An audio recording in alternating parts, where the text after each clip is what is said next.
Ռազմական ոստիկանությունը վարժական հավաքների մասնակցության ծանոթագրեր է հանձնում Ռուսաստանից ժամանածներին հենց սահմանային անցակետերում։ Իշխող քաղաքացիական պայմանագրի CVKM կայքն է ազդարարում։ Սահմանային անցակետերում ուժեղացված ծառայություն է իրականացնում։ Պաշտպանության նախարար Սուրեն Պապիկյանը հերքում է այն, ինչ իրենց պաշտոնական կայքն է հաղորդում։ Ծանոթման համար կա կարգ։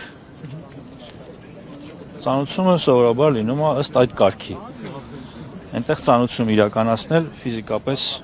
հնարավոր չի։ Ըստ ընդդիմադիր Գեղամ Մանուկյանի ինքնաթիռից իջածներին վարժական հավաքով սպառնալը հոգեբանական տեռոր է։ Իհարկե Սուրեն Պապիկյանը չքմեղանալով հերքում է, բայց ամբողջ նպատակը հոգեբանական գրոհն էր։ Ռուսաստանի հայեր, տեսեք, ով իջավ Երևան, ձեզ տանելու են 25-օրյա վարժական հավաքների։ Ուղղակի քարոզչական մանիպուլյացիոն մթնոլորտ ձևավորելու համար արեցին։ Որ Ռուսաստանից եկողներին պիտի վարժական հավաքների տանել արդեն մի քանի օր է իշխանականներն են պնդում, արձագանքելով ավելի վաղ տարածված տեղեկություններին, թե Ռուսաստանից 100,000 հայ է գալու քվեարկելու Սամվել Կարապետյանի օգտին։ Ուղարկենք վարժական հավաքների, մի երկու ամիս վարժական հավաքի կմասնակցեն, հետո կվերադառնան Կալուգա։ Ինչ խնդիր կա որ։ Իսկ վարչապետի աշխատակազմի ղեկավարի տեղակալը ուղիղ պնդում է ընտրակաշառքով քվեարկելու եկածները կներգրավվեն վարժական հավաքներում։ Երեկվանից ինչ որ անհասկանալի քննարկումներ են սկսվել, արդյոք պետք է այդ մարդիկ ներգրավեն 25-օրյա վարժական հավաքներին, թե ոչ։ Պատասխանը միանշանակ է՝ այո, պետք է ներգրավվեն։ Եթե ըստ վարչապետի աշխատակազմի անդամի ընտրակաշառքով են Ռուսաստանից գալիս, այսինքն օրինազանց են, ինչու նրանց իրավապահների մոտ չի ուղարկում, այլ վարժական հավաքի է տանում։ Ըստ Գեղամ Մանուկյանի, պատճառն այն է, որ այս իշխանությունն ատում է բանակն ու վարժական հավաքի տանելը դարձրել է սպառնալիք,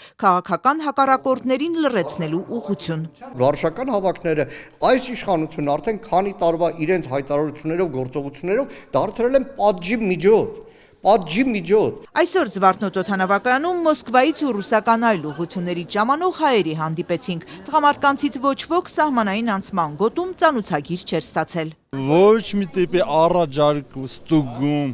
հարցաքննություն ոչինչ չի եղել։ Կարծում եմ թե պարզ ասեցին։ Էս էլ ընդդետվեցին, որ եթե կաշառք վերցնեք, գաղտնիություն, բան 5 տարի, 7 տարվա դատա են, ճղմթափում եմ ես է ձեզ։ Դե մեզ էլ Մոսկվայից ասում են դեն շուխուր կա, բայց չկար։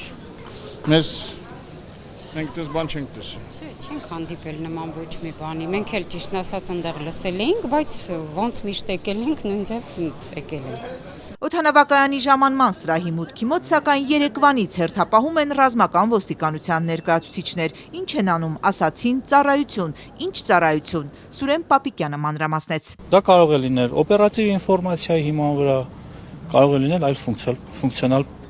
պարտականությունների շրջանակներում, այդ թվում նաև հետախուզվող անձանց փնտրտուքի շրջանակներում։ Եվ կռուտիտներ մի արեք, թե բանա։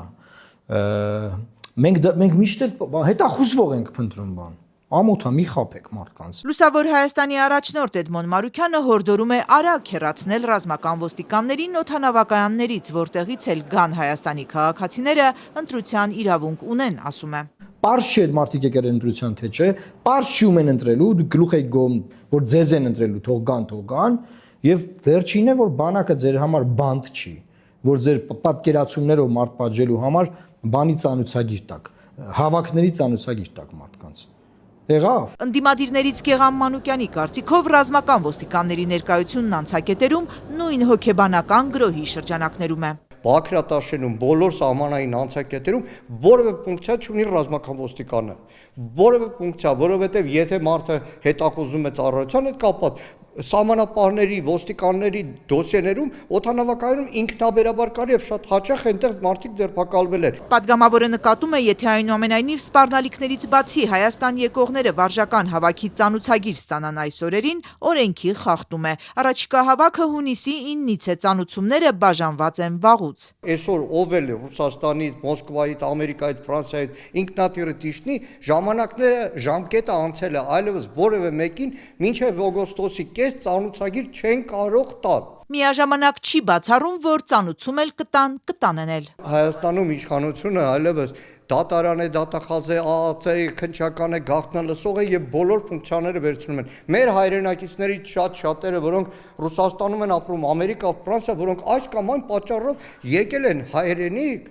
ուրախության տխրության արդյոք բոլորին դիտում են որպես հանցագործ։ Դեռևս 4 տարի առաջ էր ազգային ժողովի պաշտպանության հանձնաժողովի նախագահ Անդրանիկ Քոչարյանը քննարկման դրել անհնազանդության տարբեր ակցիաներից ոստիկանություն բերման ենթարկված քաղաքացիներին սահման ուղարկելու առաջարկը։ Այն քննարկվեց ու ոստիկանությունն էլ պատրաստակամություն հայտնեց ցուցակներ տալ պաշտպանական գերատեսչությանը։ Ընդդիմությունը տարիներ շարունակ ահազանգում է վարժական հավաքներով ու սահման ուղարկելու սպառնալիքներով, իշխանությունը հեղինակազրկում է բանակը, վարկաբեկում ծառայությունը։